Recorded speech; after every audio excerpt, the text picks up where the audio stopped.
Tonight, a new book that chronicles the obscenely corrupt Biden first family. In her new book, New York Post columnist Miranda Devine breaks down the incredible evidence that she found in the laptop from hell. Book's out today, which Hunter Biden left at a computer repair shop in Delaware. It has revealed a treasure trove of private documents and photos that allege some things we're not even comfortable talking about on television, to be honest with you.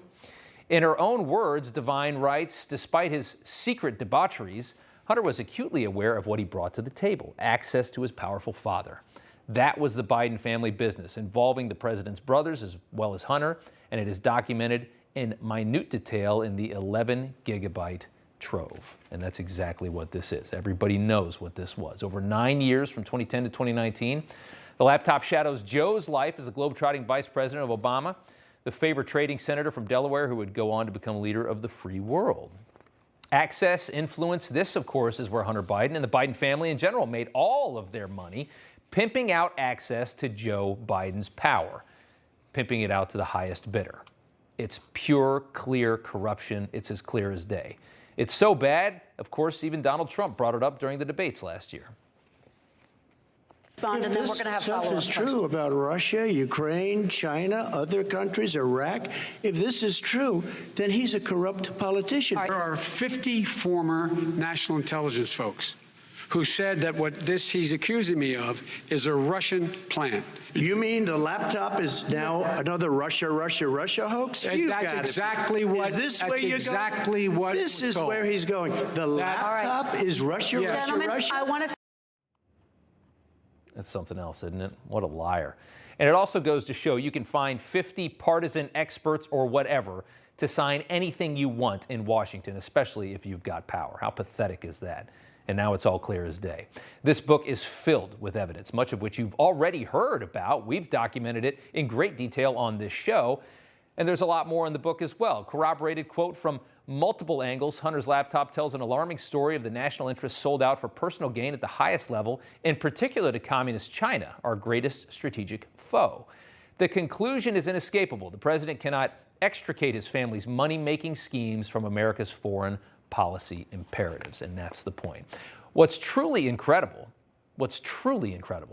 is how complacent this country is while having a clearly corrupt leader running it at the very top.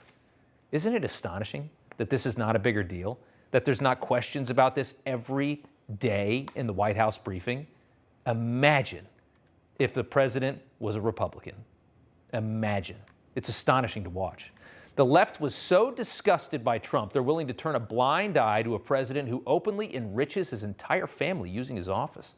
Think about that. What a scary time. And it's not like the Bidens are selling this country out to friendly nations. The Bidens do a lot of business in China, as we know, a lot of business. Hunter Biden helped grease the wheels for a Chinese business to buy up key rare earth minerals used in batteries for electric vehicles.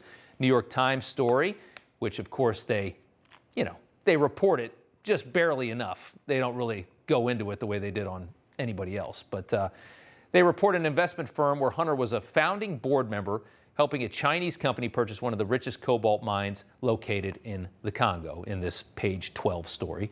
Remember Biden's former business partner, Tony Bobulinski? We've talked about him a lot. The perfect witness he was, the whistleblower who the media discredited and ignored, even though he was clearly in on everything and knew everything.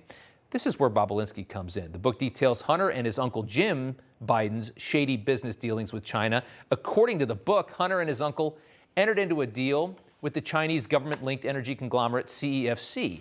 They contacted Tony B to run it. Quote, he and Uncle Jim are cooking up a sneaky side deal with CEFC, which Hunter describes as a $4 billion deal to build the effing largest liquefied natural gas port in the world on Monkey Island in Louisiana to ship natural gas to China. Jim tells Hunter, this is the deal that will finally make them rich. How nice for them. Nice to know the vice president, isn't it? The book details how Hunter Biden helped spread Chinese influence here in the United States for $10 million a year and an $80,000 diamond. So this is what they're doing. They're helping countries that hate us get a better grip on this country and the world for money, and they're all related to Joe Biden. It's all as clear as day, and somehow you just kind of know that nothing's going to happen. How sad is that? This deal with the CEFC that Hunter and his uncle were trying to work out is the same one that was referenced in the infamous email that broke down the equity in the company. You remember this one. The most interesting part, you remember this, 10 held by H for the big guy, 10% for the current president of the United States, and the media yawns. No matter how much money the Bidens amassed to these shady dealings, though, it was never enough to keep up with Hunter's vices. The book details the capacity of Hunter's perversions, which are impressive even by today's standards, to be honest. Lots of money spent on drugs and hookers, high-end hotels, high-end shopping, fancy restaurants. As a result, Hunter taps out the credit card at one point, which in turn prevents his Uncle Jim and his wife from accessing their share of this corrupt loot. Oh, it's too bad. Quote, Uncle Jim and Sarah keep hassling him for money. They resend their May invoice of $82,000 for monthly retainer for international business development, aka corruption fee. As you read the details of this, you realize why big tech had to censor all of this. You realize why the media had to pretend this story did not exist last year, because this story was so good, and it would have guaranteed the re-election of Donald Trump. It was the ultimate October surprise. It was one of the most incredible stories that's ever come out. And most people didn't get to hear it unless they read the New York Post. The big arm of big tech came out swinging, and Twitter took swift action against the Post, suspending their account for a 2-week period during a key moment in the 2020 election. According to the author, it was a chilling exercise of raw political power by the unaccountable big tech, the term given to the oligopoly of global corporations that dominate the information technology industry. The coordinated censorship of America's oldest newspaper, with the 4th largest circulation in the nation, amounted to election interference. Yes, it did. It was some of the most serious election meddling and interference this country has ever seen. Far worse than the hack and slow release of Hillary's emails, of course.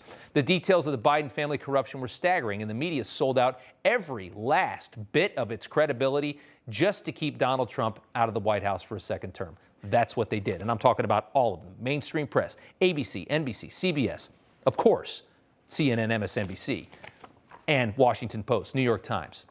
Just last week, liberal Bill Maher even acknowledged how biased the media was on this story as they carried Biden's old bones right into the White House. I mean, if Don Jr. had done what Hunter Biden had done, it would be every night, all night on MSNBC. But the fact that it's Hunter Biden and Joe's on the blue team, see, that's the problem with America. Everything is so binary. Everything that the red team doesn't like goes in the blue bin, and vice versa. And the monologue comes full circle as he's talking to Chris Cuomo, maybe Cuomo's last notable interview there. Hey, I'm Rob Finnerty. Thanks for watching. If you enjoyed this video, please join the conversation in the comments below. Don't forget to subscribe, too. Hit the bell icon to be alerted to breaking news. And remember, there's a whole lot more on Newsmax TV, America's fastest growing cable news network. Newsmax TV, where real news for real people.